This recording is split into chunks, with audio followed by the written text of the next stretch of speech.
vous voyez la foi qu'ils avaient. Il faut dire que vraiment, vraiment, hommes et femmes, époux et épouses, frères et sœurs, on est vraiment loin, loin de la piété des compagnons et des compagnonnes. Et d'ailleurs, c'est pour cela que le prophète sallallahu alayhi wa sallam a dit, dans un hadith authentique, il a dit, si vous donniez en au monde qu'ils donnent eux, comme ça en une demi-poignée. Naam. Si eux, ils donnent une demi-poignée, toute une montagne en or, jamais on ne pourra atteindre le quoi Allah Azza wa Jalla leur a donné. Quelqu'un qui peut donner sa maison avec le jardin, naam, et ensuite lui, je ne sais pas où il va habiter, il va la donner fils sabilillah. Il faut dire que ce n'est pas donné à tout le monde bi'idhnillah Azza wa Jalla. D'ailleurs, pourquoi s'étonner ici si je dis moi que par exemple il n'y aura pas peut-être bi'idhnillah ta'ala une sœur sur 10 000 qui acceptera. Une sœur sur 10 000 acceptera cette chose. Je dirais aussi un frère sur 10 000 pourra faire cette chose. Un frère sur 10 000 pourra donner sa maison dans le jardin et aller habiter quelque part chez ses parents, je ne sais pas où. Neuvièmement, elle l'aide à adorer Allah. Neuvièmement, elle l'aide à adorer Allah. Écrivez le temps, Inch'Allah Ta'ala.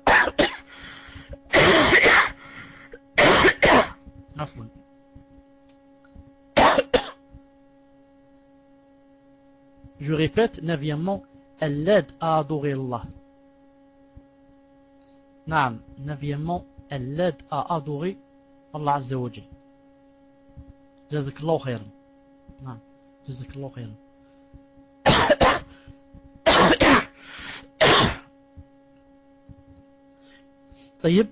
Parmi les attitudes méritoires de la musulmane,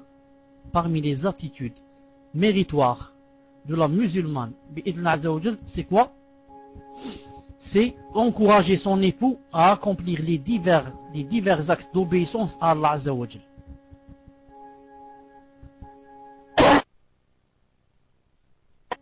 Salam alaikum wa rahmatullahi wa barakatuh. Est-ce que vous m'entendez? Alhamdulillah. Elle l'aide à adorer Allah Azza wa Jalla. Elle l'aide à adorer Allah Azza wa Jalla. Parmi les attitudes méritoires de la musulmane avisée, encourager son époux à accomplir les divers actes d'obéissance à Allah, notamment la prière nocturne. Je répète, parmi les attitudes méritoires de la musulmane avisée, c'est quoi? C'est encourager son époux à accomplir les divers actes d'obéissance à Allah, notamment la prière de la nuit. La prière de la nuit qui est quoi? Qui est très importante. Naam. On agit son service plus que bénéfique, puisqu'elle lui rappelle ses devoirs à chaque fois qu'il les néglige et contribue par conséquent à s'accorder en sa compagnie la miséricorde d'Allah Azza wa Jalla. Dans l'un de ces hadiths, le messager d'Allah sallallahu alayhi wa sallam souligne dans un style merveilleusement imagé le mérite des conjoints qui s'entraident à accomplir les actes de piété. D'après Abu Hurayra, qu'Allah Azza wa Jalla agrée, le prophète alayhi salatu salam a dit qu'Allah accorde sa miséricorde à un homme, un époux, qui s'étant levé de nuit pour accomplir la prière nocturne, réveille son épouse pour prier. Et si elle refuse de le faire, il lui asperge le visage d'eau. Si elle refuse de le faire, qu'est-ce qu'il fait? Il lui asperge le visage d'eau. Ensuite, il a dit, sallallahu alayhi wa sallam, écoutez le dua, masha'Allah, ce sont des duas que le prophète alayhi wa sallam est en train de faire. Ensuite, il a dit qu'Allah Azza wa Jalla accorde sa miséricorde à une femme qui, une épouse, s'étant levée de nuit pour accomplir la prière nocturne réveille son époux pour prier, et s'il refuse de le faire, elle lui asperge le visage d'eau. Et lui asperge son visage d'eau. Naam. Donc vous voyez, vous avez remarqué que bi'idna azza wa jal, la prière nocturne jouée, ou bien disons avait, c'est mieux que le verbe jouer, en islam on joue pas, c'est important dans la vie des salafs. Dans la vie des salafs, hommes et femmes, elle avait un rôle très très important. D'ailleurs, c'est rare les compagnons et les compagnonnes qui laissaient la prière de la nuit. Et maintenant chez nous, c'est devenu une rareté aussi, une rareté de la faire. Pour eux, c'était rare de ne pas la faire. Pour nous, c'est rare de faire la prière de la nuit, quoique bien sûr, masha'Allah, il y a toujours des pieux et des pieuses qui prient la nuit. Vous savez que Allah Azza wa Jal, lui, avec son essence et son entité, il descend au ciel le plus proche de la dunya.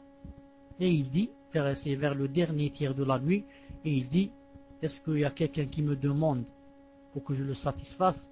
S'il y a quelqu'un qui se repent pour que je lui accorde mon repentir, et comme ça.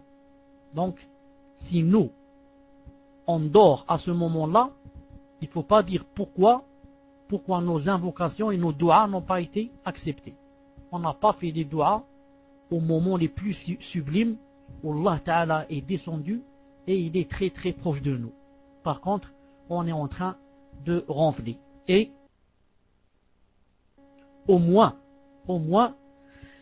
si on ronfle à cause de on a travaillé, on est fatigué, on est plus ou moins excusé.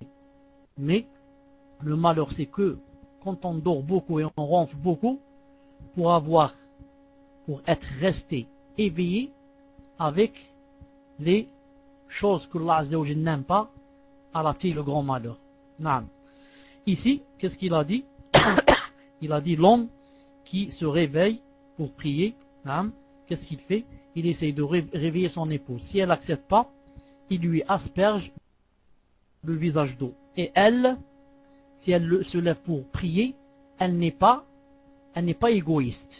Elle veut que lui aussi, il prie aussi. Naam. Alors, elle essaye de le réveiller. S'il refuse, qu'est-ce qu'elle fait?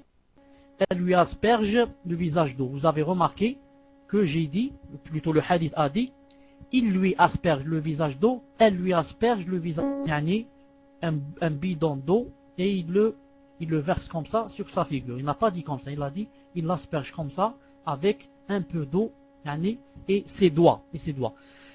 Là, je voudrais dire, Allah subhanahu wa ta'ala alam, je voudrais dire, Wallah ta'ala alam, car premièrement, c'est un hadith apporté par Abu Daoud, des hadiths authentiques, qui le juge authentique selon les critères établis par Muslim.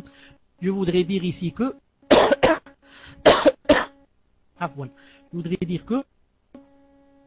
surtout pour la femme qui réveille son époux, s'il n'accepte pas, elle lui asperge de l'eau sur le visage, si elle sait que ça ne sera pas une source de fitna. Si elle sait que son mari, d'emblée elle sait qu'il n'aime pas qu'elle le réveille. Peut-être qu'il va insulter, peut-être qu'il va la divorcer, peut-être, c'est pas ce qu'il peut faire. Car tu vas être la cause de la fitna. Naam. C'est pour ça que on fait ces choses quand on a quelqu'un de doux, quelqu'un qui comprend, quelqu'un qui, on connaît sa niya, qu'il veut, etc. Mais quelqu'un qui veut pas, ou là il dit attention vous me réveillez, ou là commence à insulter, etc. C'est pas la peine de le faire. D'ailleurs je me rappelle très bien que je connaissais quelqu'un qui, sa femme, quand elle voulait le réveiller pour faire salat al-fajr, elle le réveillait, c'est tout. Sans l'asperger d'eau, il s'énervait beaucoup contre elle et lui disait, fais seulement toi la salat, fais-la toi, pas moi. Moi je suis Pharaon, moi je suis le pharaon et je serai avec le pharaon. Toi va faire la salat et laisse-moi. Vous voyez comment certains sont impolis à ce point. Naam. Dixièmement, elle assure sa satisfaction. J'attends, Inch'Allah Ta'ala, que vous l'écriviez. Dixièmement, elle assure sa satisfaction. Jazakallahu khairan Ibn al-Qayyim. Vous préparez dès maintenant, 11e, vous le préparez, elle se fait belle pour lui plaire. Taïb, 10e, elle assure sa satisfaction.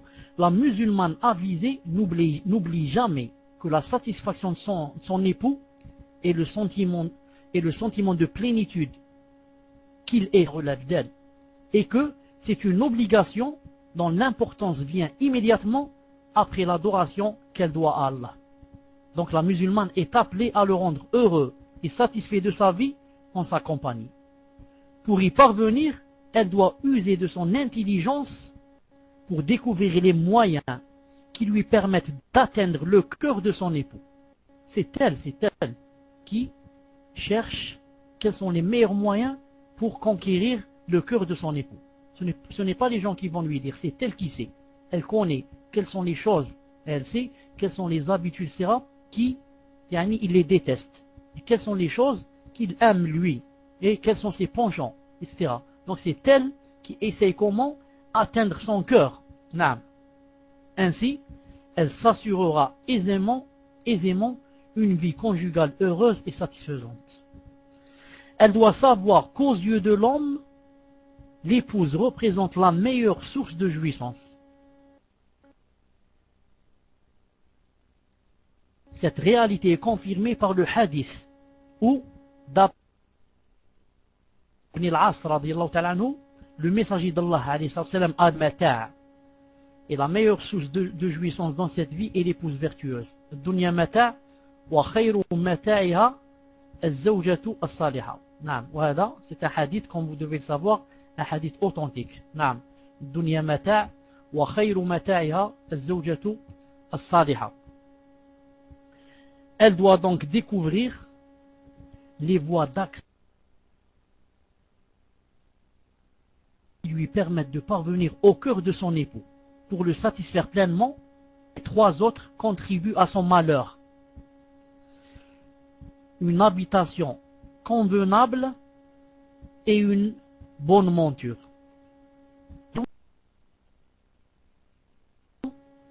Et une mauvaise monture.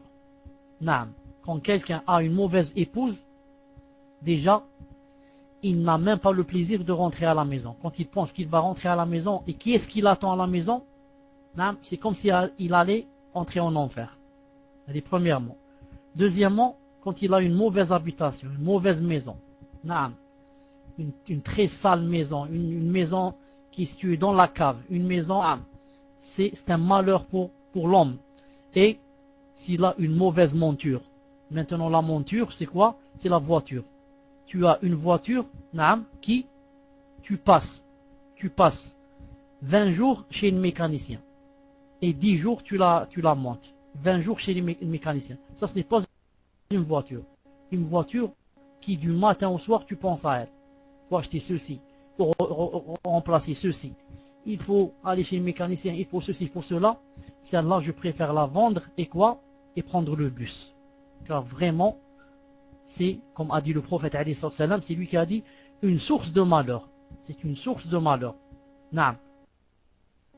C'est un hadith bien sûr qui est rapporté par Ahmed ibn Hanbal dans le Musnad volume 1 page 170-168, hadith authentique, authentifié par Sheikh al-Albani rahimahullah. Sheikh al-Albani a ajouté dans une autre version, il a ajouté, quand il a parlé de la maison où le prophète sallallahu alayhi wa sallam a dit une habitation convenable, il a ajouté une autre version où le messager d'Allah a dit kathiratul marafiq. Kathiratul marafiq. Cherchez avec moi comment on dit ça en français, c'est-à-dire qui contient beaucoup de. Le marafiq, c'est-à-dire les choses dont on a besoin. Qui contient par exemple le frigo, qui contient le climatiseur s'il fait chaud, qui contient les choses essentielles. Kathiratul marafiq contient toutes les choses dont on a besoin. Ça fait partie de quoi? Ça fait partie du bonheur de l'époux et même de l'épouse aussi. Car ce hadith s'applique aussi à elle. Nécessité, les choses nécessaires. Car ce hadith parle aussi d'elle. C'est-à-dire il s'applique à elle, les trois choses qui font le malheur de la femme, c'est quoi? C'est aussi un époux qui n'est pas vertueux. Non, mais la maison, si elle n'est pas bien, ça s'applique aussi à elle. Et si elle avait une monture qui est mauvaise, ça rentre aussi dans quoi? Ça rentre aussi dans son malheur. À partir de ce hadith, nous comprenons pourquoi la prévenance de la femme envers son époux et sa réussite à obtenir son amour est une conduite enseignée par la religion. En se comportant de la sorte, les utilitaires, les choses utiles, pas seulement les choses nécessaires, mais aussi les choses utiles. En se comportant de la sorte, la femme préserve son homme de toute tentation extra-conjugale, de toute tentation qui n'est pas une tentation qui se trouve dans la maison, et consolide les fondements de la famille. Donc, elle assure son bonheur à elle, écoutez bien, de par sa nature. Toute femme aime conquérir le cœur de son époux. Elle y voit un moyen pour satisfaire sa femme, aime conquérir le cœur de son époux.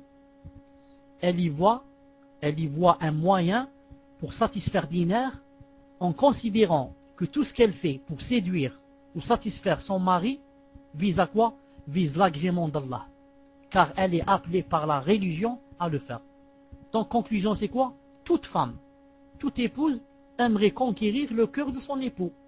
Mais la différence entre la musulmane, la pieuse, et l'autre, la kafira, c'est que la musulmane fait cela pour le visage d'Allah.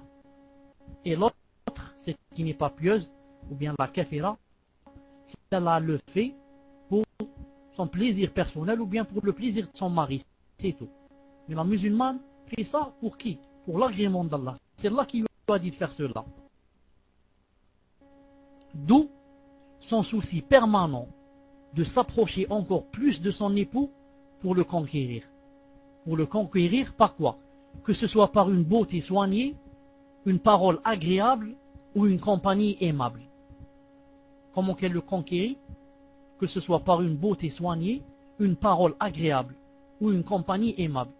Des fois, la vertueuse dit seulement une phrase à son mari, elle lui fait oublier tous ses soucis.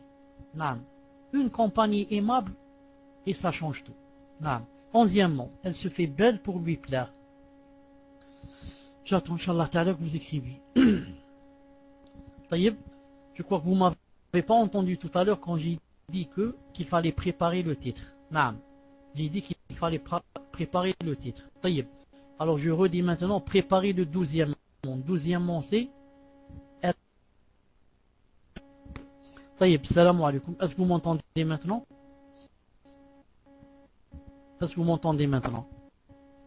Taïeb, je me suis arrêté où? Vous avez entendu quelque chose de ce paragraphe du 11e ou là vous n'avez rien entendu?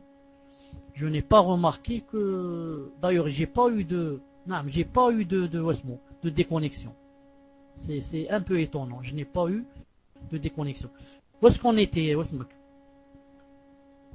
12e. Au 12e? Vous nous répétez. Non, je ne suis pas au 12e chapitre. Je ne suis pas arrivé. Je suis toujours au 11e. Non, je suis toujours au 11e. 11e. Je ne suis pas arrivé au 12e. Le titre c'est, je répète le titre, elle se fait belle pour lui plaire. Elle se fait belle pour lui plaire. Je n'ai pas terminé de lire ce titre, ce chapitre, pardon. Naam. 11e, c'est ça. Donc le 11e, Inch'Allah Ta'ala, vous me suivez, Inch'Allah Ta'ala, avec le numéro 1. Naam, j'ai dit que le 12e, il fallait le noter, c'est tout. J'ai dit le 12e, il fallait le noter pour que je le trouve, Inch'Allah Ta'ala, prêt. Pour qu'il soit prêt à être quoi? À être, Inch'Allah Ta'ala, collé au moment opportun. Et le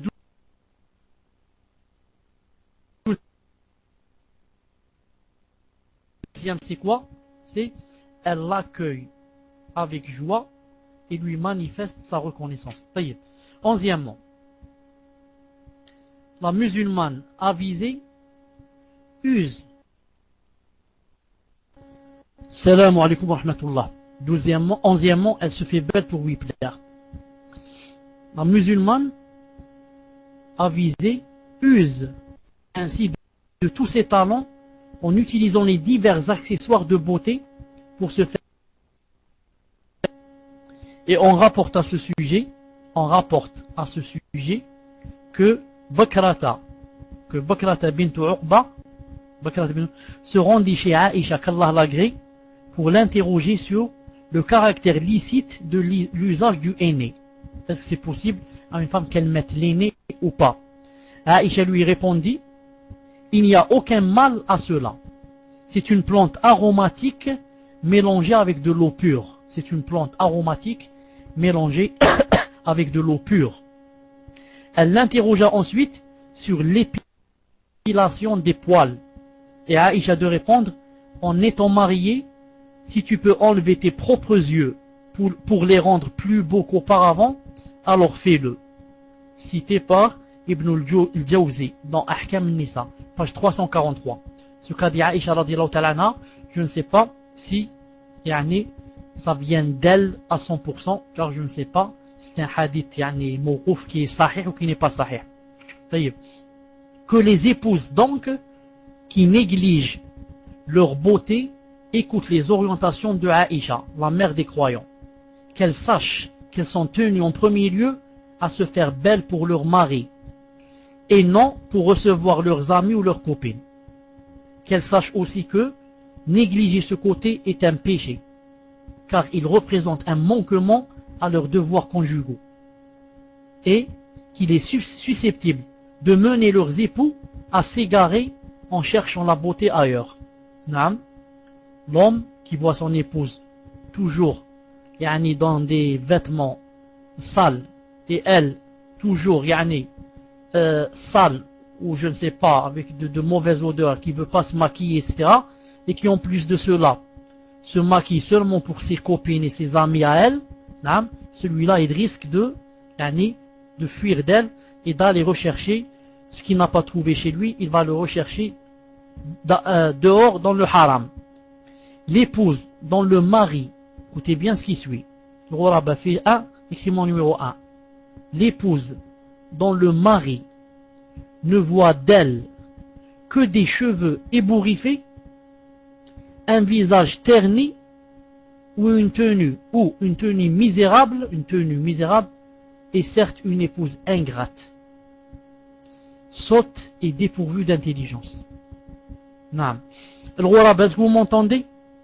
Vous ne m'avez pas écrit numéro 1. Est-ce que vous m'entendez? L'épouse dont le mari ne voit d'elle que des cheveux ébouriffés, un visage terni ou une tenue misérable est certes une épouse ingrate, sotte et dépourvue d'intelligence. Fait paradoxal, il arrive que ces mêmes femmes qui se laissent aller avec leurs époux prennent un soin excessif de leur tenue et leurs apparences quand elles reçoivent les invités ou participent à des réceptions. C'est un fait très paradoxal. La femme, l'épouse, délaisse ce qu'elle devait faire avec son époux, qui est une chose obligatoire, et elle a des ajrs et des récompenses en le faisant, et ne le fait pas. Et quand c'est des réceptions ou bien des invités, elle fait le maximum pour être la plus belle ce soir-là. Loin de cette négligence et de ce manquement, la musulmane imprégnée des principes de sa religion observe une attitude diamétralement opposée. Elle sait qu'elle doit être prévenante envers son époux et que la prévenance qui lui est due ne saurait cohabiter avec le manquement à ses droits, dans un cœur plein d'affection. L'islam recommande à la femme de prendre soin de sa beauté pour plaire à son époux. Dans cette perspective, il lui interdit même d'observer le deuil plus de 3 jours quand le défunt est autre que son mari. Une femme qui vient de perdre son père, son fils, son frère, il lui est interdit qu'elle éprouve le deuil plus de 3 jours. Et vous vous rappelez très bien d'Umm Sulaym qui a perdu son fils et qui, la nuit même,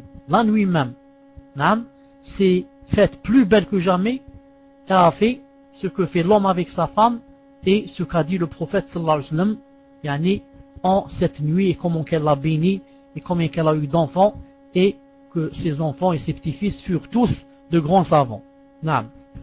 Selon les principes de l'islam, seul le décès de son mari exige de sa conjointe l'observance du deuil 4 mois et 10 jours. Bukhari rapporte que Zaynab bint Salama, Bukhari rahimahullah rapporte que Zaynab bint Salama a dit: j'ai rendu visite à Zaynab bint Jahsh, l'une des épouses du prophète sallallahu alayhi wa sallam, après le décès de son frère. C'est-à-dire Zaynab bint Jahsh, elle a alors demandé qu'on lui apporte du parfum. Puis, elle s'en est servie. Ensuite, elle a dit: je n'ai nullement envie de me parfumer. Cependant, j'ai entendu le messager d'Allah alayhi wa sallam dire, du haut de son mimbar: il n'est pas permis à une femme croyant en Allah et au jour dernier de faire le deuil plus de 3 nuits, à moins qu'il ne s'agisse de son mari. Alors, le deuil est de 4 mois et 10 jours. Voir Fath al-Bari, volume 9, page 484. Vous voyez comment Zaynab bint Jahsh n'avait nullement l'intention de se parfumer, mais pour montrer aux épouses et aux femmes, montrer c'est quoi la sunna. C'est quoi de 3 jours, sauf pour un mari combien? 4 mois et 10 jours. 12e, elle l'accueille avec joie et lui manifeste sa reconnaissance. Elle accueille son époux avec joie et lui manifeste sa reconnaissance. La gaieté, le charme et la bonne compagnie sont aussi des éléments qui font la beauté de la femme. Elle doit les réserver à son époux pour l'en combler et le rendre heureux. À son retour du travail, l'esprit et le corps épuisés, elle le reçoit radieuse, souriante, apaisante, avec des propos. Quand il prend une initiative pour la satisfaire, ou bien il lui offre un cadeau, elle doit lui exprimer sa gratitude. En tant que musulmane loyale et équitable, elle doit être loin de l'ingratitude envers les gens tous, car c'est une attitude réprouvée qui reflète une certaine bassesse dans le comportement humain. La gratitude est donc une attitude qu'elle devrait observer a priori envers son époux, l'être le plus proche d'elle et le plus fidèle compagnon dans sa vie.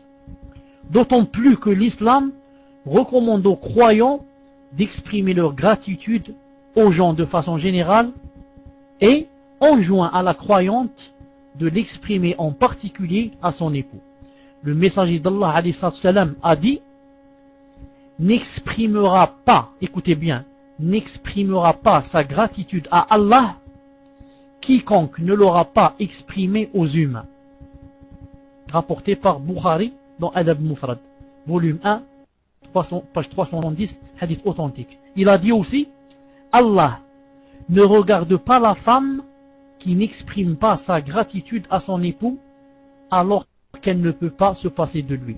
Hadith rapporté par Al-Hakim, voire Al-Mustadrak, volume 2, page 190, qui le juge authentique.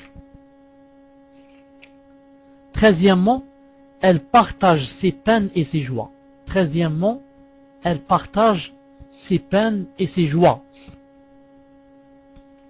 Une femme attentive à son époux partage ses peines comme elle partage ses joies.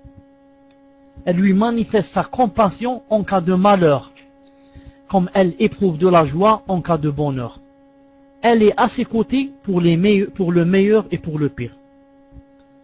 Vous avez ceux qui ont suivi avec moi le cours, il y a deux ou trois cours de la personnalité musulmane, où on a bien montré que c'était vraiment de l'impolitesse que le mari, par exemple, soit peiné et que la femme est là, son épouse, en train de rire, en train de plaisanter, etc., alors qu'elle le voit peiner avec un cœur déchiré et plein de soucis. Et le contraire est vrai, c'est-à-dire que lui, il est masha'Allah, etc. Et elle commence à lui rappeler des choses qui amènent les soucis, etc. et rendent le cœur gros. Et vice versa. Lui aussi, quand il voit sa femme peiner avec le cœur déchiré, il essaie de comprendre, quelles sont les causes, est-ce qu'il peut faire quelque chose, est-ce qu'il peut aider, peut la seconder, l'assister, et non pas, commencer à rire et à plaisanter, car ça démontre quoi? Ça démontre que, il ne l'a pas calculé, et que elle ne représente rien à ses yeux. Elle ne représente rien à ses yeux. La preuve, il n'a pas été touché parce qu'elle a été touchée. Et comme j'ai dit, vice versa. La musulmane partage aussi certains de ses loisirs quotidiens. Certains de ses loisirs quotidiens. Les loisirs quotidiens de son époux. Elle les partage aussi. Tels que la lecture. Ils lisent ensemble un livre. Ou bien, elle lui dit lis et moi je t'écoute et tu m'expliques. Tu connais mieux que moi par exemple l'arabe ou tu connais mieux que moi le din. Et il est possible que ce soit le contraire. Qu'il soit marié par exemple à une licenciée en arabe ou bien à une licenciée en sciences islamiques qui lui disent viens on va lire un peu tel et tel livre. Et elle lit et lui explique.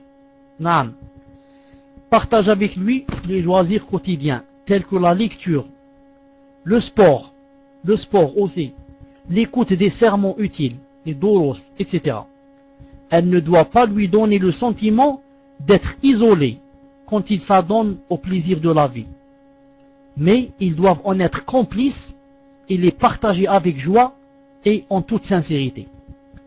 À maintes reprises, le messager d'Allah sallallahu alayhi wa sallam organisait des courses à pied avec Aïcha radiyallahu ta'ala anha pour lui faire plaisir. Au moins deux fois, le prophète sallallahu alayhi wa sallam a fait la course à pied avec Aïcha radiyallahu ta'ala anha. Et vous devez savoir que ils n'ont pas fait la course dans un stade. Mais ils ont fait la course dans une partie retirée de la ville. Une partie retirée. C'est pour ça que celui qui veut faire la course avec sa femme, il faut quoi?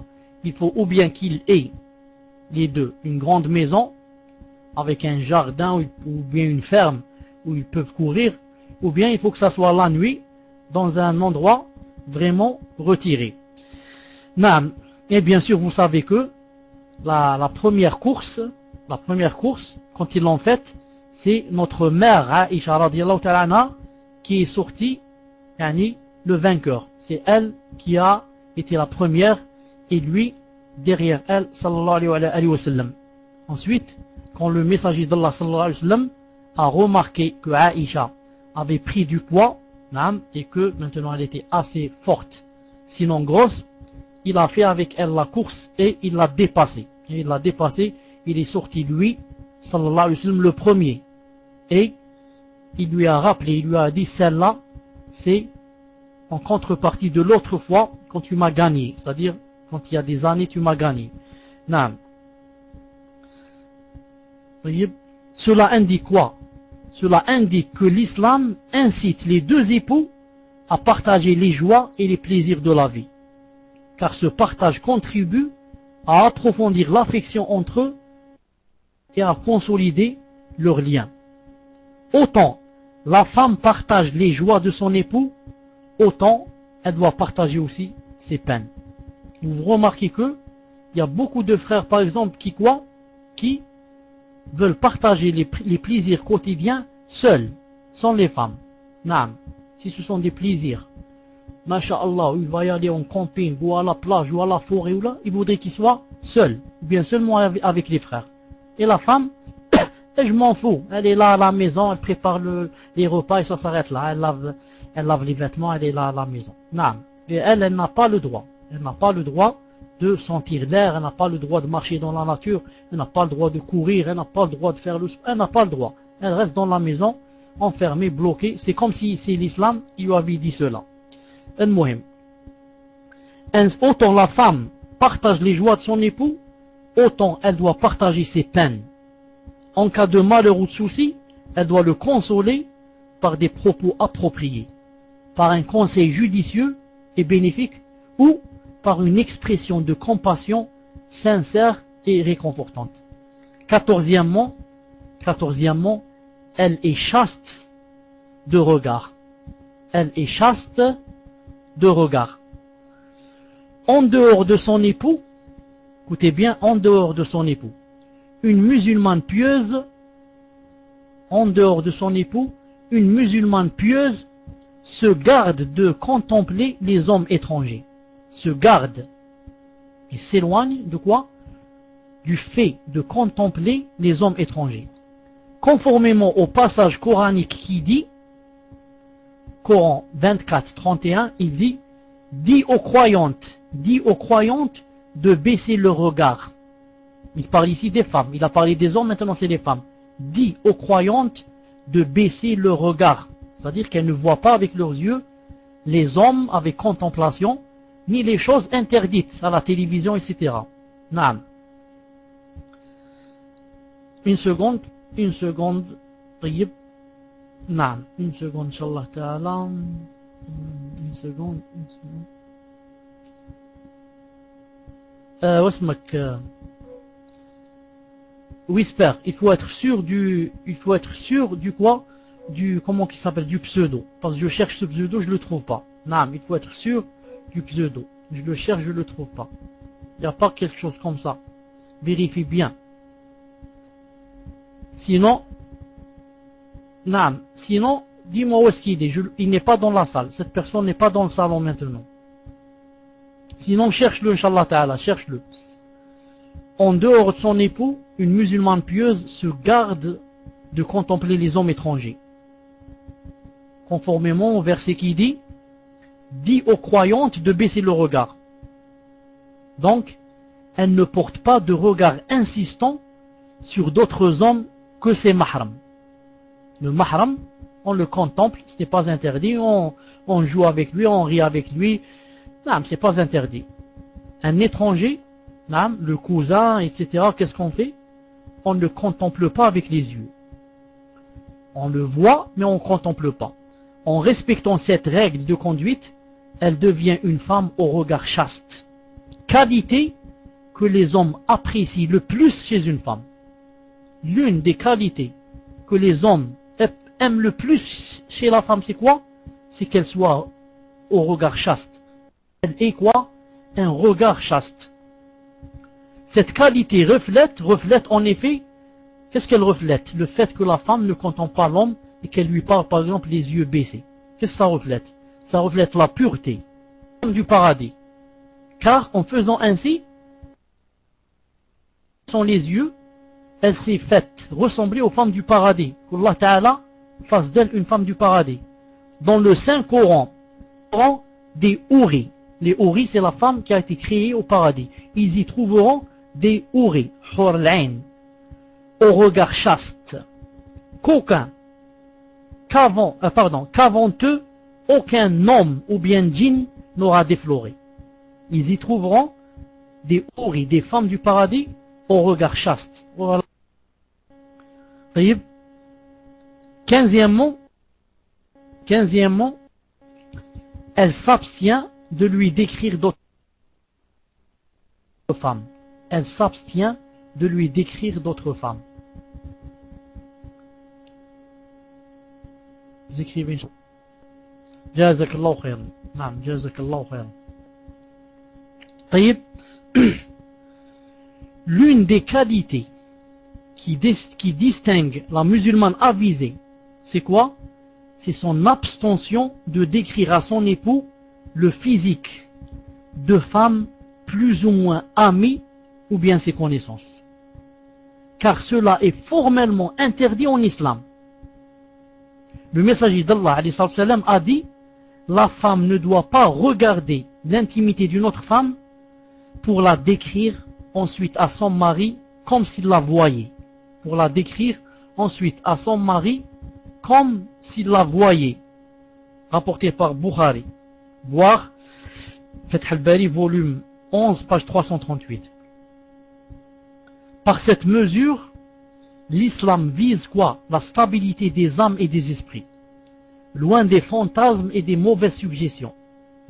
Le but est de permettre à l'homme de mener une vie paisible et équilibrée, loin de toute comparaison futile et inutile entre son épouse et la femme décrite, car cela est susceptible de le perturber, voire le tenter et l'égarer du droit chemin.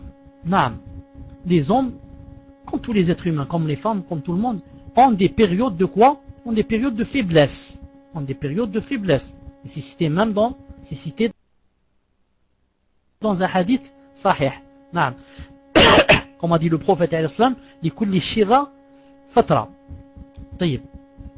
Donc, l'homme et la femme sont sujets de temps en temps à être dans un état faible. Ensuite, elle vient, son épouse, et elle commence à lui parler de son ami qui est venu la visiter ou de la voisine, etc. Et à la décrire à son mari comme étant l'une des plus belles femmes, avec les cheveux comme ça et des yeux de telle couleur et la taille comme ça et des hanches comme ça et je ne sais pas quoi. Alors, qu'est-ce qu'elle risque celle-là? Elle risque non seulement de perturber son mari, mais encore, il risque alors de la comparer avec celle-là. Et il dit, pourquoi moi ma femme elle n'est pas comme celle-là? Pourquoi celle-là elle est mieux que ma femme? Et elle risque alors de le tenter et de l'égarer du droit chemin. Naam. Elle risque alors de le pousser à quoi, je ne sais pas, à penser à cette femme. Ou bien à penser à une qui lui ressemblait comme ça. Et en plus de cela, qu'est-ce qu'elle a fait? Elle a montré les secrets. L'autre, peut-être qu'elle est venue en djilbab. Ensuite, elle a enlevé le djilbab car elle est seule avec sa sœur. Mais toi, Allah l'azim, tu l'as décrite, c'est comme s'il la voyait. C'est comme si, avec ta description, alors elle peut rentrer son djilbab. Il la connaît maintenant très bien. Il connaît la couleur de ses yeux et de ses cheveux et sa taille, etc. Celle-là maintenant, elle peut rentrer son djilbab. Cela, s'il la connaît. Entre parenthèses, c'est pas permis, mais je vous dis seulement. 16e, elle lui assure donc qu'elle tienne, qu'elle prenne, qu'elle fasse attention, les sœurs et les femmes qui décrivent à leur mari, pas seulement à leur mari, ou bien à leur frère, ou bien à leur père, qui leur décrivent les femmes, et leur décrivent quoi? Leur décrivent, et surtout celles qui ont mis le voile, surtout celles-là, même les autres, mais surtout celles-là. 16e, elle lui assure tranquillité, repos et quiétude. Elle lui assure tranquillité, repos et quiétude. Une musulmane consciencieuse,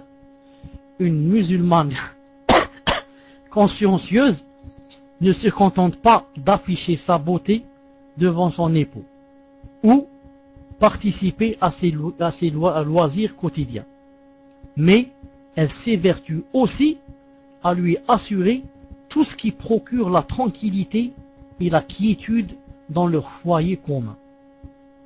Elle tient à ce qu'il ne constate chez lui que ce qui le réjouit.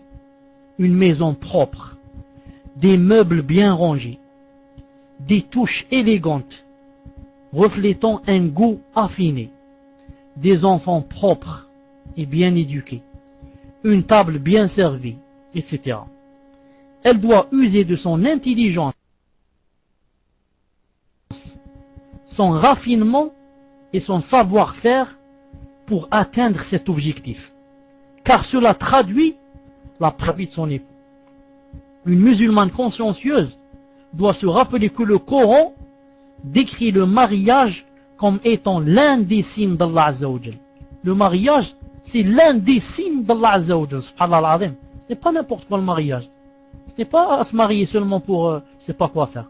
Le mariage, c'est d'abord un signe d'Allah Azza wa Jal. Et que l'objectif principal, c'est quoi?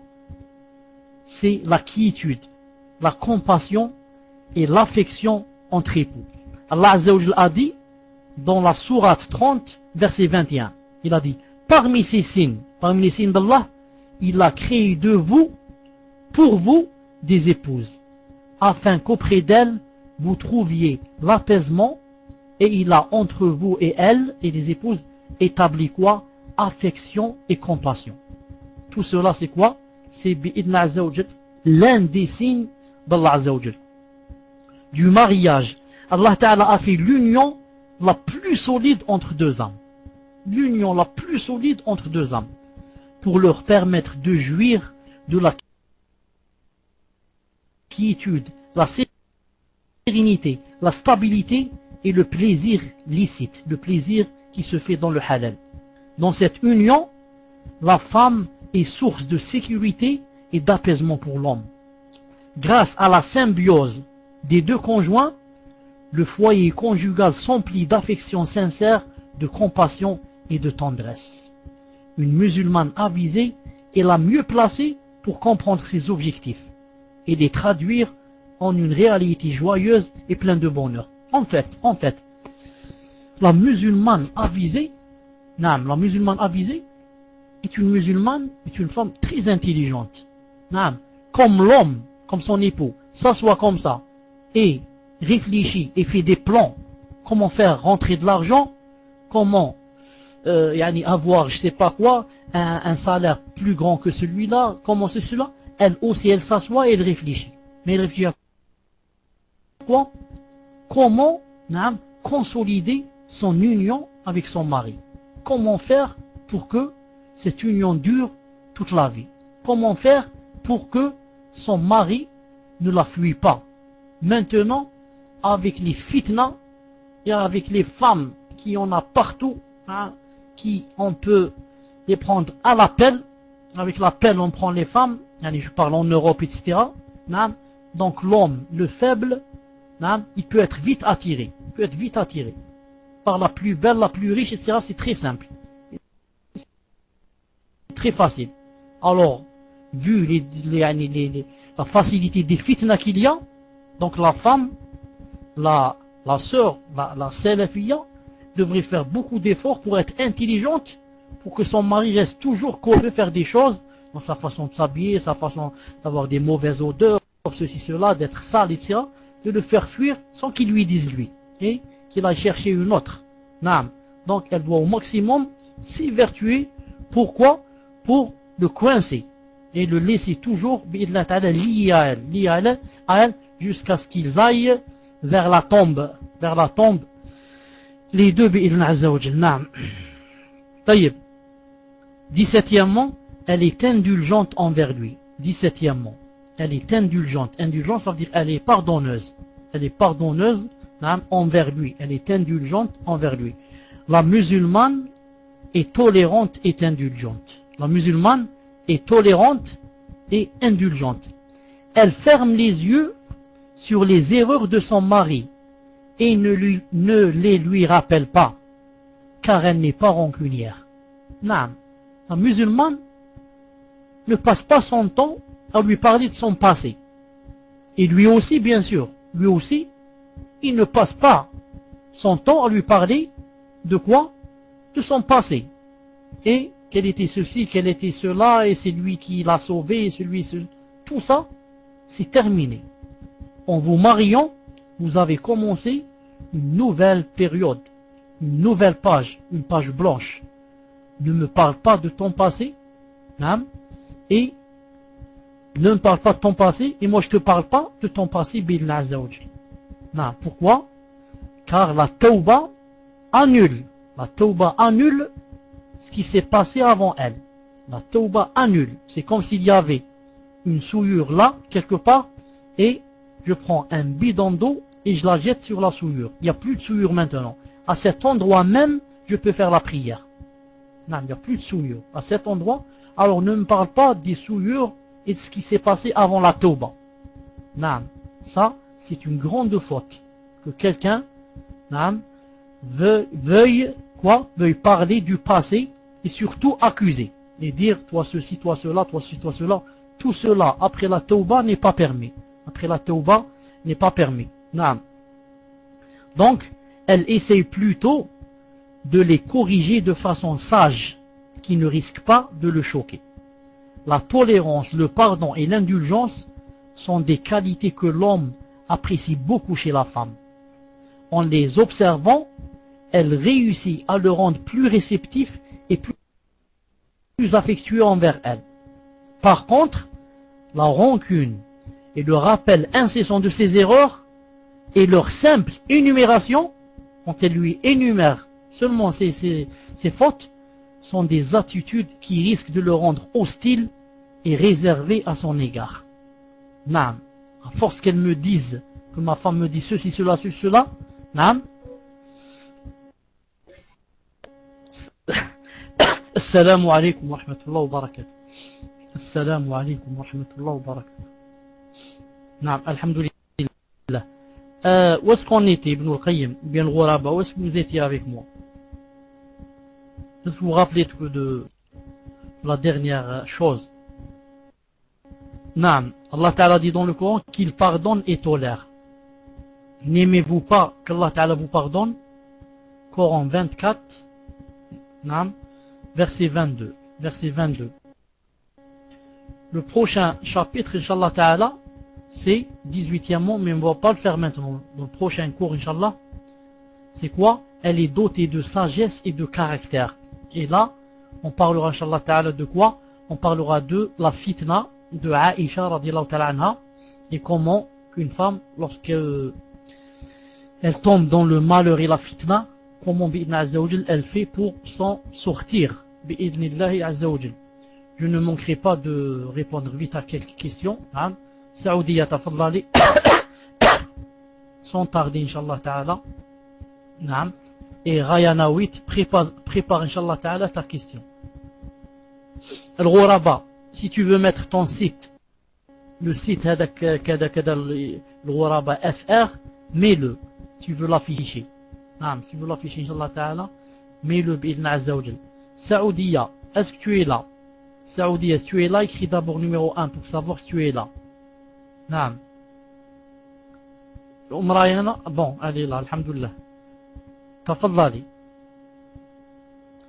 Rayana 8, écrit numéro 1. Saoudia, j'ai envoyé. On n'a pas vu Saoudia, la question est longue. La question, il faut la couper, on ne l'a pas vue. Sinon, il faut l'envoyer à quelqu'un, il faut l'envoyer à Al-Ghuraba ou bien Al-Qayyim. Naam, car elle ne s'est pas affichée. Elle ne s'est pas affichée. Donc, pour ne pas perdre de temps. Rayana 8, es-tu là? Si oui, écris numéro 1. Pardon, ouvrez vos PV. Ibn al-Qayyim et Al-Ghuraba, ouvrez vos PV. Barakallahu fikum. Ouvrez vos PV. Peut-être que Rayana n'est pas là. Ubaydallah, écris numéro 1 si tu es là. Ubaydallah.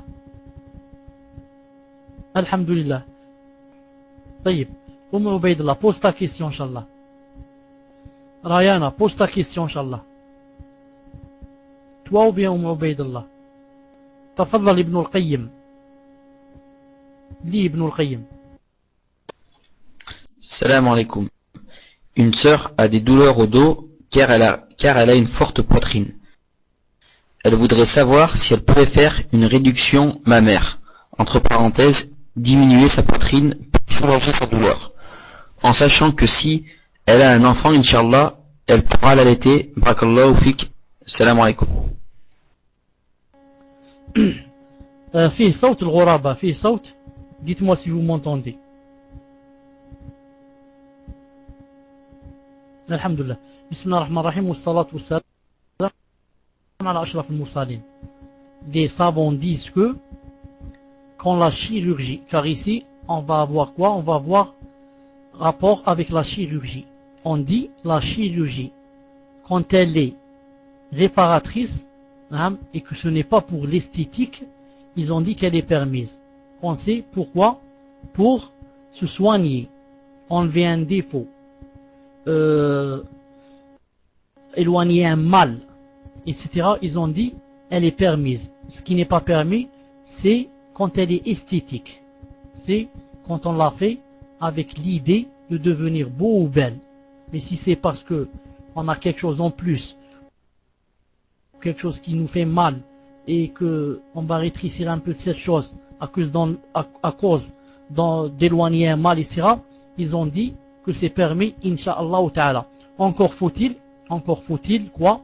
Faut-il, dans ce cas où nous parlons ici, est-ce que c'est possible par exemple de trouver un professeur, celui qui fait cette chirurgie, qui soit femme? Est-ce que c'est possible de trouver qu'il soit femme, pour que, c'est une question ici où il va toucher à la aura, il va toucher à la poitrine d'une femme. Est-ce que c'est possible de trouver un professeur qui soit femme, bi'idna azza wa jal, pour commencer, disons, le premier pas. Maintenant, si on ne trouve pas, et on sait que c'est la seule solution pour éloigner les douleurs, ça fait vraiment mal, bi'idna ta'ala, on peut donc aller vers la femme, bi'idna azza wa jal. Une seconde, Inch'Allah ta'ala, il y a le téléphone qui sonne. Naam. طيب, on passe au suivant, Inch'Allah, tafaddal. On passe au suivant, Inch'Allah, tafaddal. Donc j'ai la question Saoudia. Inch'Allah, je vais terminer de la poster, comme ça sera plus clair. Après, j'ai la question de Oumar Abdullah qui m'a envoyé en PV. Donc, salam alaikum shir, et barakallahu fikoum. Une sœur voulait se marier et son père était contre ce mariage, car il n'aimait pas la famille suite à des problèmes d'entente. Malgré cela, la sœur s'est renseignée auprès des imams de sa ville qui lui ont dit qu'elle pouvait se marier même sans l'accord de son père. Et ils l'ont mariée. Après cette nouvelle, le père, très mécontent, l'a reniée et décéda quelques mois plus tard. Ce mariage est-il valide? S'il ne l'était pas, qui peut-elle prendre comme wali pour refaire le mariage? Barakallahu fikoum. Wa alaykoum salam wa rahmatullahi wa barakatuh. Est-ce que vous m'entendez? Alhamdulillah. Naam. Vous savez qu'aucune femme en islam ne peut se marier sans son tuteur.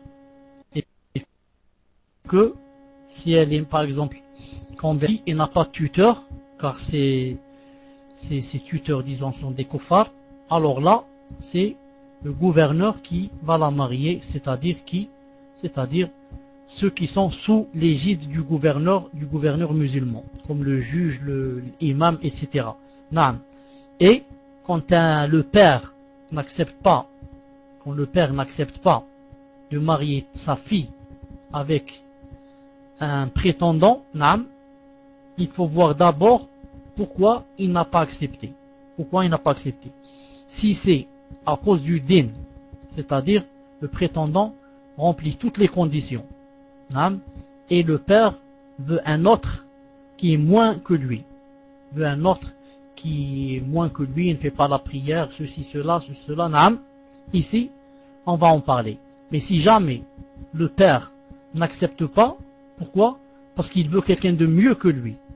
Il a vu que le prétendant était faible de din, etc. Mais il cherche quelqu'un de mieux que lui, bi'idna azza wa jal.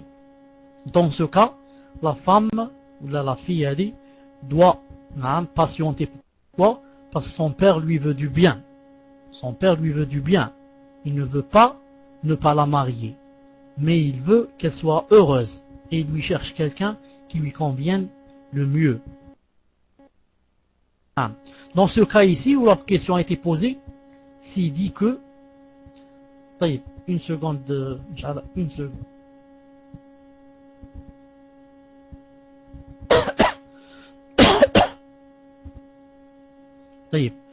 J'allais bosser quelqu'un. Il est parti.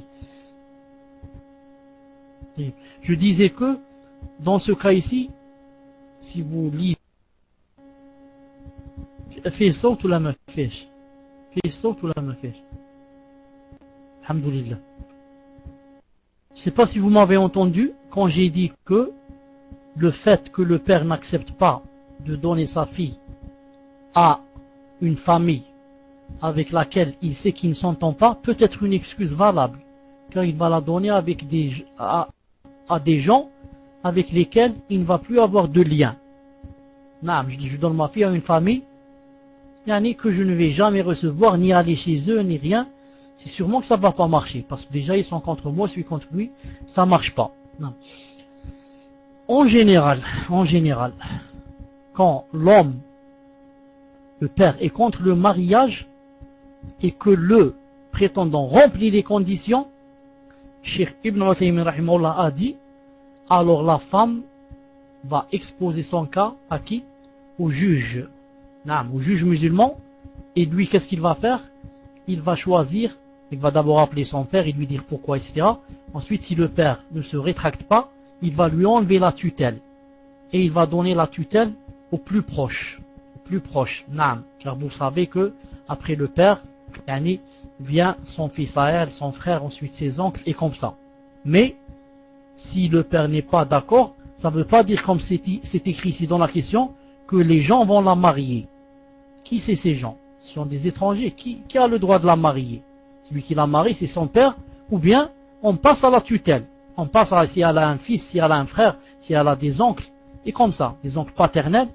Mais on passe pas directement à des gens étrangers, on leur dit, mariez cette fille. Voilà, le grand-père est comme ça.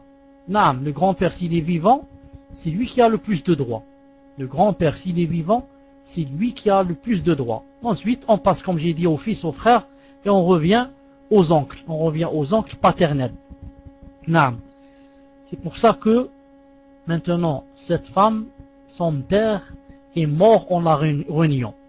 Et je pense que, pour dire la vérité, c'est vraiment difficile de se marier au contre-gré du père ou bien de la mère.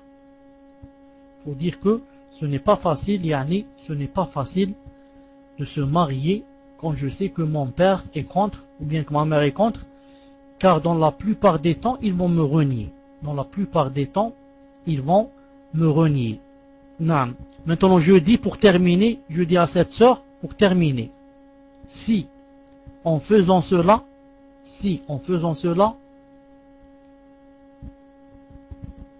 ni le père ni le père ne suivent Sunna wal Jama'a, mais ils font la salat.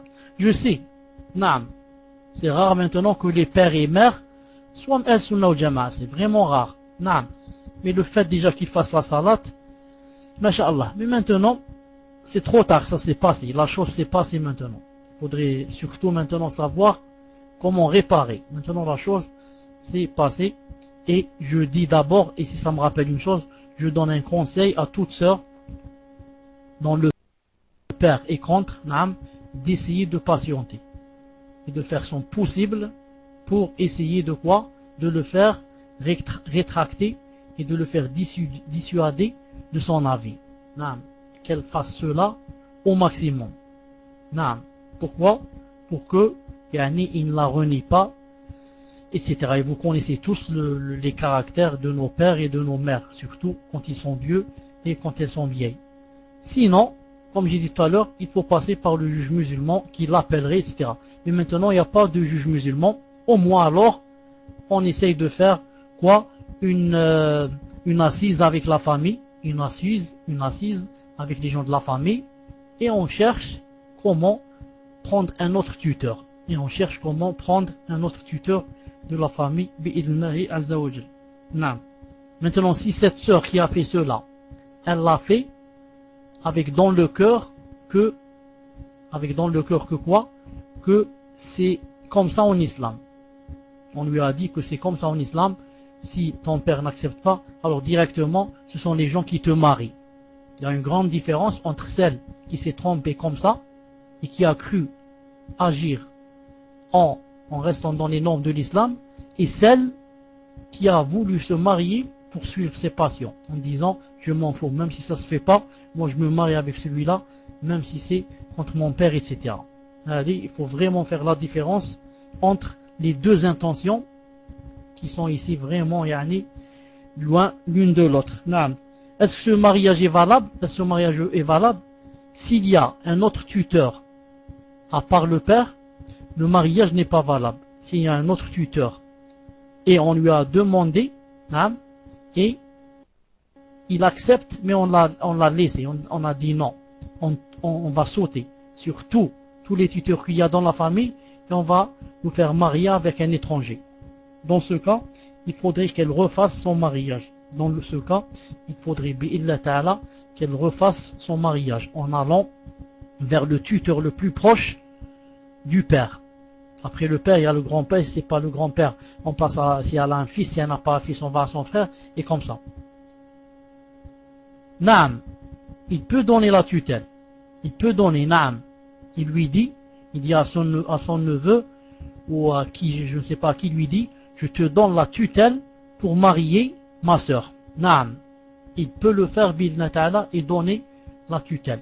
Comme toute personne qui a la tutelle peut la donner. Elle dit, je donne la tutelle à mon voisin par exemple pour marier ma fille.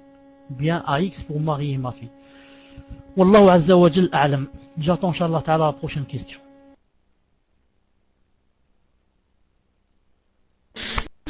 Salam alaikum. Vous m'entendez? Alhamdulillah. Shir, il y a une sœur qui m'a demandé de passer une annonce. Au fait, cette sœur, elle part avec une autre sœur faire la hijra en Égypte.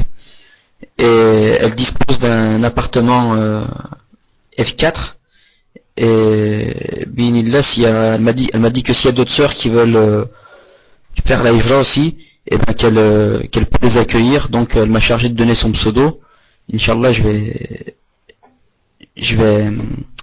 vais l'écrire, comme ça s'il y a d'autres sœurs qui veulent la contacter, elles pourront le faire. Donc je marque son pseudo, c'est Zineb Orera, voilà.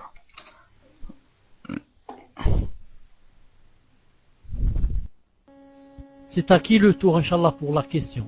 C'est à qui le tour, Inch'Allah, pour la question? Vous pouvez me dire c'est à qui le tour?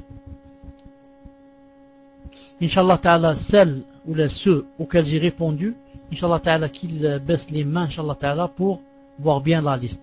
Ubaydallah, tafadhali. Jazakallahu khair, Saoudia.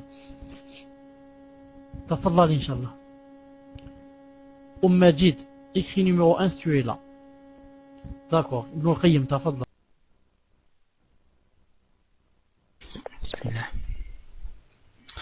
Salam alaikum wa rahmatullahi wa barakatuh. Shir, qu'Allah vous donne le bonheur ici-bas comme dans l'au-delà. Je cherche à savoir si les grandes ablutions le jour du vendredi sont obligatoires pour la femme qui ne se rend pas à la mosquée. Et j'ai entendu dire qu'il existait le livre de la personnalité du musulman. Si cela est le cas, il serait judicieux d'en faire un rappel pour les frères qui en ont autant besoin que nous les sœurs. Wa alaykoum salam wa rahmatullah. Fi saut. Naam, c'était la question de qui? Naam, c'était la question de qui, Ibn al-Qayyim? Tu peux m'écrire le pseudo? Pour les questions, vous pouvez envoyer aussi à Ammar Medine et à Ghoraba, pour ne pas bloquer les PV de qui? Les PV de Ibn al-Qayyim. Naam, Ubaydallah. Ce que tu as dit est vrai. Et je sais que les sœurs les frères en ont aussi besoin, si ce n'est pas plus. Si ce n'est pas plus que les sœurs. Et je sais aussi que pour faire la balance, il faudrait qu'on lise dans le livre la personnalité du musulman. Inch'Allah ta'ala, si vous le trouvez, vous me l'envoyez. Moi je ne l'ai pas ici, et ici, je ne sais pas.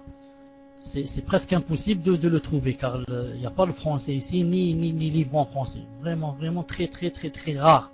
Non. Si l'une de vous, l'un de vous, peut avoir ce livre, non, qu'il me contacte, Inch'Allah ta'ala, pour qu'il me l'envoie, non, et Inch'Allah ta'ala, chaque mot que je dirai, il partagera avec moi les récompenses. Ou bien, peut-on les lire seul? Lisez-les seul. Si vous voulez le lire seul, lisez-le seul. Non, si vous pouvez lire les deux livres seuls, lisez-les seuls. De toute façon, je ne sais pas ce qu'il y a à l'intérieur du livre le musulman, la personne du musulman. Je ne sais pas ce qu'il y a exactement à l'intérieur. Vous remarquez que quand je lis ce livre, celui de la musulmane, je montre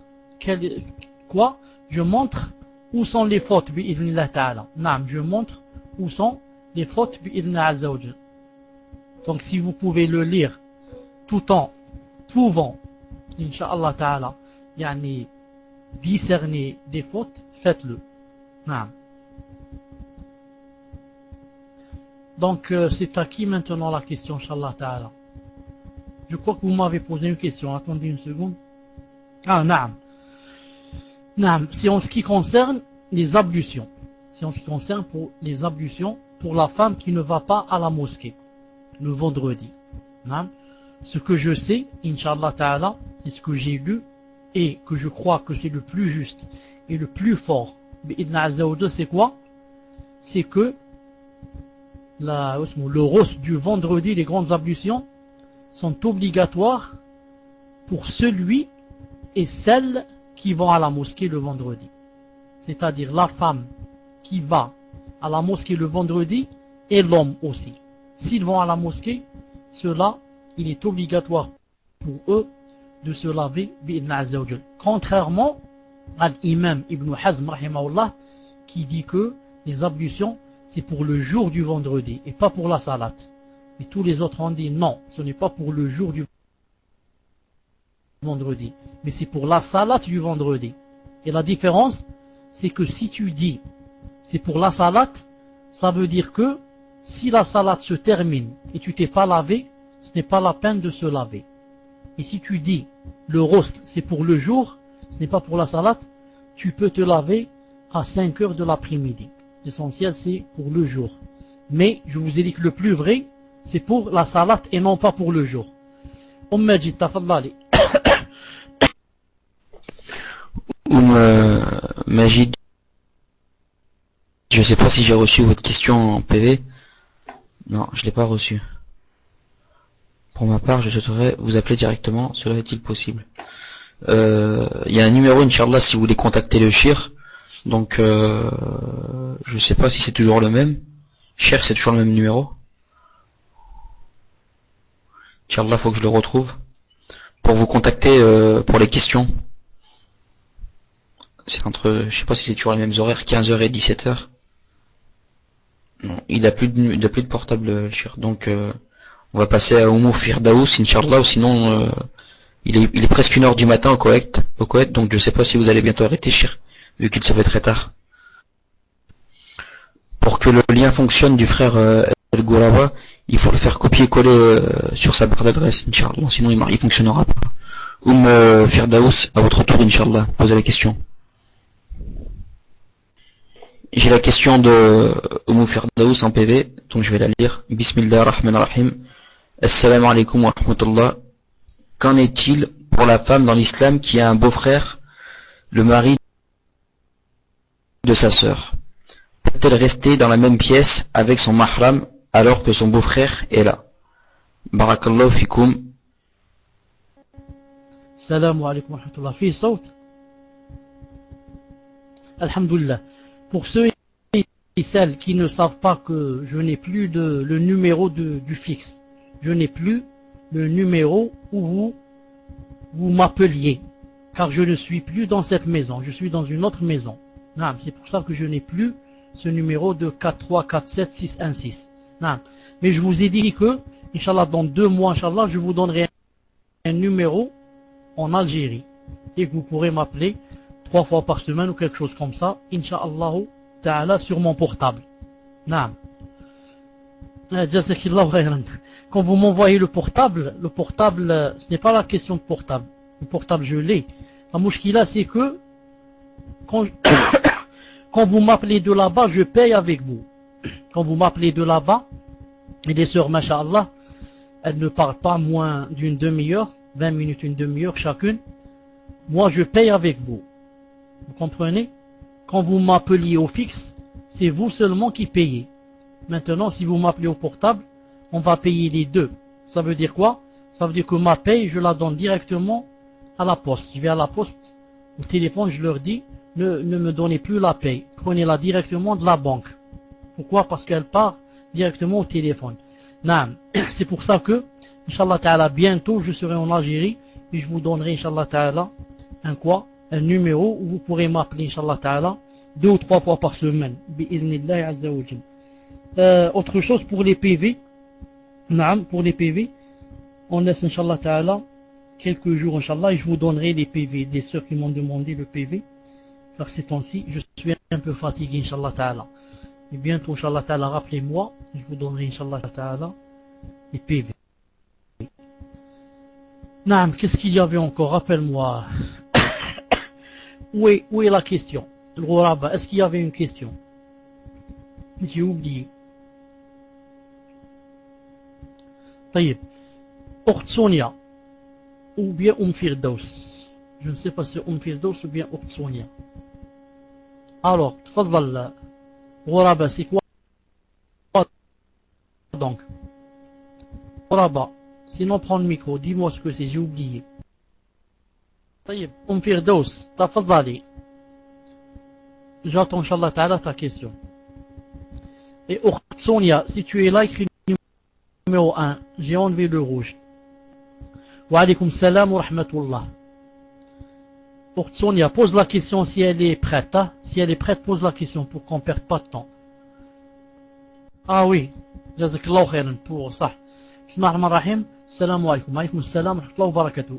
Quand n'est-il pour la femme dans l'islam qui a un beau-frère, le mari de sa sœur, peut-elle rester dans la même pièce avec son mahram alors que son beau-frère est là? Naam, naam. S'il n'y a pas de fitna, si elles sont qu'il n'y a pas de fitna, naam, il lui est permis de rester avec son beau-frère s'il y a le mari. Si elle sait que le beau-frère n'est pas un vicieux, naam, un beau-frère pieux, et qu'il n'y a pas les regards entre eux de complaisance, etc., naam, elle peut rester avec la permission de son mari et la présence de son mari. Avec la présence de son mari et sa permission, elle peut rester avec lui. Mais en tête à tête avec son beau-frère, elle ne peut pas. En tête à tête avec son beau-frère, elle ne peut pas. Et vous vous souvenez de la fatwa de Cheikh Ben Baz qui a dit qu'il était permis de manger comme ça en famille.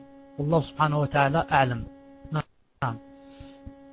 Jazakumullahu khairan, barakallahu fikum. Naam, écrivez-moi toujours à cette adresse. Naam, je réponds à ce courrier de temps en temps. C'est-à-dire quand je me sens pas fatigué, je réponds bi'idna ta'ala. Apprendre l'islam. Sonia, pose ta question, Inch'Allah. Salam alaikum. À partir de quel âge, précisément, entre parenthèses, des enfants doivent se couvrir devant les jeunes garçons, des sœurs que l'on visite, et qu'Allah vous récompense de m'éclaircir sur ce sujet. Wa alaykoum salam wa rahmatullahi wa barakatuh. Fi saut. Naam. Quand le garçon commence à comprendre ces choses, et que l'on pressent de lui qu'il regarde par exemple la femme, il la regarde avec plaisir. Il la regarde avec plaisir, il la regarde par exemple dans ses parties, par exemple dans ses jambes, dans ses pieds, etc. Il regarde comment à sa démarche, etc. Devant celui-là, il faut se cacher. Même s'il n'est pas pubère, même s'il n'a pas atteint l'âge de la puberté. S'il atteint l'âge de la puberté, c'est pour tous les garçons. Je parle d'une femme, bien sûr. Mais c'est aussi obligatoire pour l'enfant qui n'a pas atteint l'âge de puberté, mais qui a cette chose dans son cœur, ou bien dans ses habitudes, ou bien dans son comportement. C'est-à-dire qu'il a un plaisir à regarder les femmes, et il sent quelque chose, et il est intéressé par cette chose. Donc, à partir de 7-8 ans, si l'enfant, on remarque de lui qu'il a cette chose, on se cache de lui. Et certains ont dit, si l'enfant n'a pas cette chose, il n'est pas intéressé par ces choses, etc., il ne donne pas de l'intention à ces choses, ils ont dit que ce n'est pas interdit, donc il n'est pas pubère.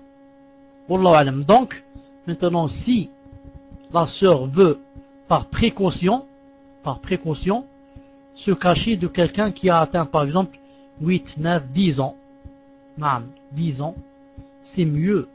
Wallahu ta'ala a'lam, c'est mieux. Surtout que nous sommes dans un moment, là, nous vivons des moments où maintenant les garçons de 5 ans, 6 ans connaissent toutes ces choses. Connaissent toutes ces choses qui nous, lorsqu'on avait peut-être 30 ans, on ne connaissait pas ces choses. Maintenant à 5, 6 ans, l'enfant il a déjà le vice, à force de voir ce qui se passe à la télévision, à cause de voir ce qui se passe, il y a des trucs obscènes et comme ça. Wallahu azza wa jal a'lam. Naam. C'est à qui le tour, Inch'Allah?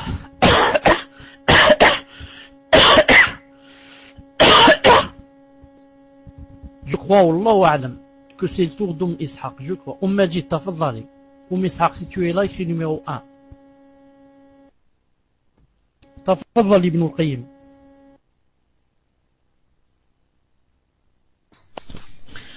Assalamu alaikum wa rahmatullahi wa barakatuh.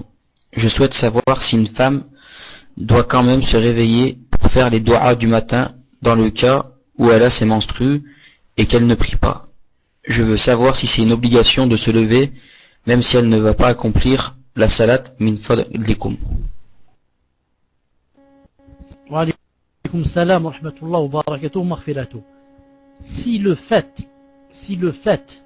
de se lever la nuit pour faire la prière, si le fait de se lever la nuit pour faire la prière nocturne n'est pas une obligation, alors qu'en serait-il du fait de se lever pour faire seulement des doigts? Si je me lève pour faire la prière et je n'ai pas les menstrues, ce n'est pas obligatoire, car c'est une prière seulement surérogatoire. C'est pas salat subh et ce n'est pas salat al-isha, c'est la prière nocturne. Tu te lèves, tu as des récompenses, masha'Allah. Tu te ne lèves pas, tu n'as pas de péché. Donc, en ce qui concerne la salat, les doigts, c'est la même chose. Mais je veux dire ici, j'ajoute une chose, le fait que la femme soit en menstru, ça ne l'empêche pas de se lever et de faire les doigts. Naam, ça l'empêche de se lever, de faire la prière, c'est tout. Mais, quand elle est indisposée, elle se lève si elle veut, puisqu'elle ne peut pas faire la prière, qu'est-ce qu'elle fait? Elle fait des doigts pendant le moment où Allah Azza wa Jal est descendu au ciel le plus proche de la dunya. Naam, Wallahu subhanahu wa ta'ala a'lam. Naam. Abou An, tafadhal. C'est pas Amin, Ninin. Tafadhal. Wa fikum. Assalamu alaikum wa rahmatullahi wa barakatuh. Barakallahu fikum, shir, pour faire les du'as du matin après le lever du soleil, et si oui, jusqu'à quelle heure limite? Wa alaykum salam wa rahmatullahi wa barakatuh. Peut-on faire les doigts du matin après le lever du soleil? Et si oui, jusqu'à quelle heure limite?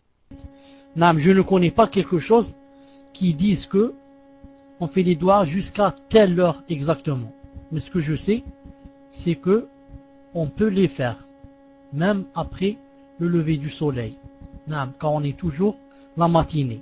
Quand on est toujours la matinée, on n'est pas rentré dans le soir. Non, on est toujours la matinée.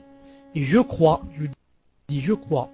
Allah Azza wa Jal a'lam, qu'on peut les faire jusqu'au Dhuhr. Je crois, Allah Ta'ala a'lam, qu'on peut les faire jusqu'à ce que n'arrive le Dhuhr. Mais, Inch'Allah Ta'ala, j'essaierai d'être sûr la prochaine fois, Inch'Allah Ta'ala. J'essaierai d'être sûr en te cherchant, bi'idhnillah Azza wa Jal. Car, cela revient à quoi? C'est quoi le subh? C'est-à-dire le subh ou le masa? C'est quoi le subh? Quand est-ce qu'il s'arrête ce subh? Naam. Mais Inch'Allah Ta'ala, j'essaierai Inch'Allah la prochaine fois, je vais noter la question pour te répondre avec précision, bi'idhnillah Azza wa Jal. Naam. Sonia, tafadhali. Whisper, wa alaykum salam wa rahmatullahi wa barakatuh. Assalamu alaikum wa rahmatullahi, cher. Lorsque je mets mon réveil pour Fajr, ça réveille aussi mon bébé qui réclame alors sa tétée en pleurant.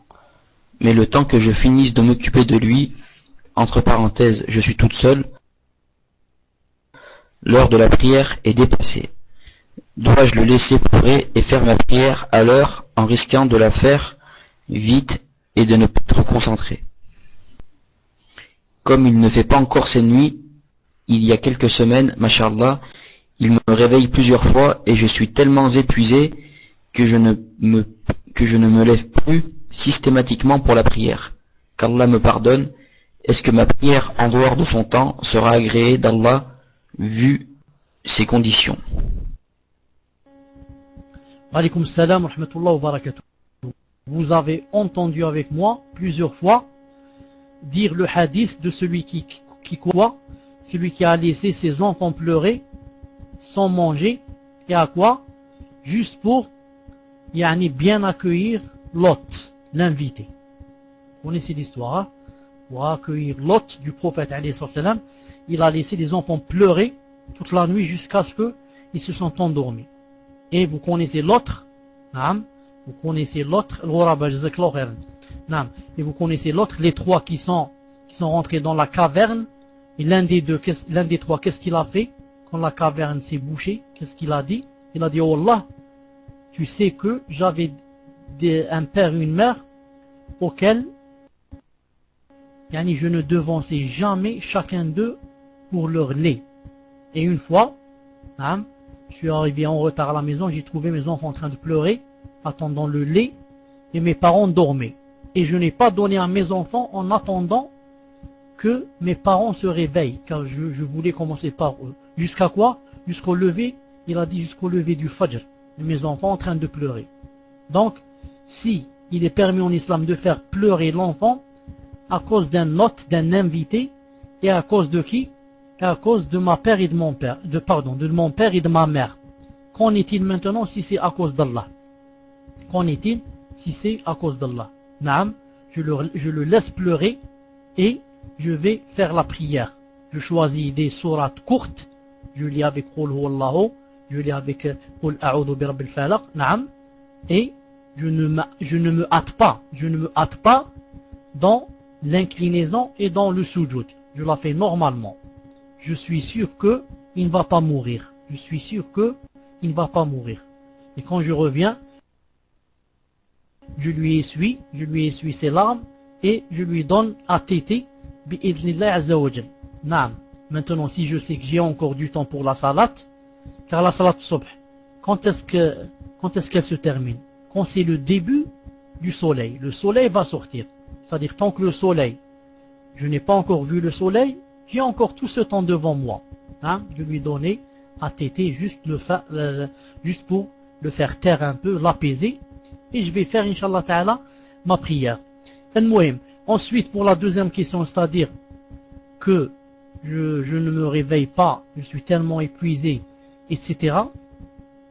Si la personne a fait son possible et Allah elle est tellement épuisée qu'elle ne s'est pas réveillée, et bien sûr, comme j'ai dit tout à l'heure, elle a réglé son réveil et elle n'a pas pu se réveiller, Allah subhanahu wa ta'ala lui pardonnera. Mais il ne pardonne pas à qui? Il pardonne pas à la personne qui, avant de dormir, dit je vais dormir et je m'en fous. Si je me réveille, je me réveille. Si je me réveille pas, je me réveille pas. Si elle dit comme ça et elle se réveille pas, il lui pardonne pas. Mais si elle fait ce qu'elle peut, elle règle le réveil et elle dit je suis très épuisé, mais Inch'Allah qu'avec le réveil je vais me réveiller. Et ensuite elle n'entend pas le réveil, ou bien elle est tellement fatiguée que elle je sais pas comment on dit ça, elle arrête le réveil, tellement fatiguée qu'elle a mis la main sur le réveil, elle a dit il y a encore 5 minutes et je me réveille. Dans tous ces cas, Inch'Allah Ta'ala, Allah Azza wa Jal lui pardonne. Pourquoi? Parce que elle fait son possible et elle n'a pas pu. Mais si elle s'endort comme ça, elle dit moi je m'en fous, c'est à celle-là que Allah Azza wa Jal ne pardonne pas. Naam, il est 1h20 ici. Je m'excuse si je vais vous quitter, Inch'Allah Ta'ala, pour vous donner rendez-vous, Inch'Allah Ta'ala, après demain, bi'idnillahi subhanahu azza wa jal. سبحانك اللهم وبحمدك أشهد أن لا إله إلا أنت أستغفرك وأتوب إليك. السلام عليكم ورحمة الله وبركاته. جزاكم الله خيرا جميعا.